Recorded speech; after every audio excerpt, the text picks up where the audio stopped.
naishukuru serikali kwa kunitetea kwa kupata haki yangu yani. Na naiomba zaidi serikali isifumbie macho haya matokeo kwa sababu yamejaa mengi sana yani. Kwa upande wangu yani sina budi kuishukuru sana. Yani sana zaidi ya sana yani. Namshukuru sana Jaji Aziza kwa kunipatia haki yangu. Fundisho kwamba sisi wanawake ambao tunaolewa mke wenza. Kwanza unajua mke wa kwanza maisha yote anakuwa hakubali kwamba anahitaji yeye awe peke yake.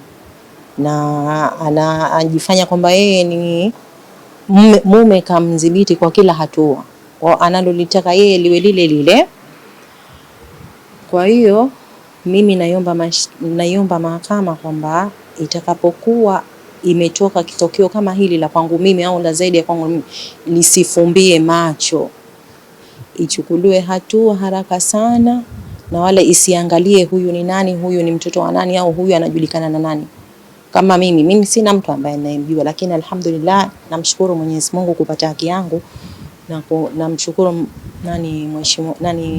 Mheshimiwa Aziza kunitetea. Alhamdulillah, yani nashukuru serikali, naishukuru sana. Wanajamii nawaambia kwamba tuache haya matokeo yani. Mambo ya kupigana visu, si mambo ya kuhujumiana kisa tu sababu mwanamume. Kwa sababu unaweza kama hivi yeye ameshafanya ili kosa, mimi haya tayari yeye yuko ndani, mimi niko nje.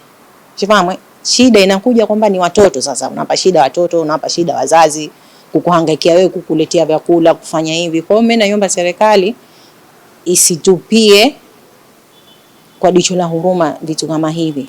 Iwasaidie wanawake, na zaidi sisi wanawake kuna wanyonge zaidi ya kwangu hawapati haki zao, lakini kwa sasa hivi sheria ilivyokuwa imesimama na uhakika kila atakayekuwa anafanya hivi atapata haki yake. Mimi naiamini mahakama.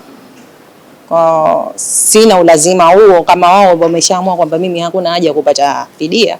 Nashukuru kwa hilo walilofanyia, alhamdulillah yani. Sikutarajia yani katika maisha yangu kama itakuwa hivi. Lakini alhamdulillah, nashukuru.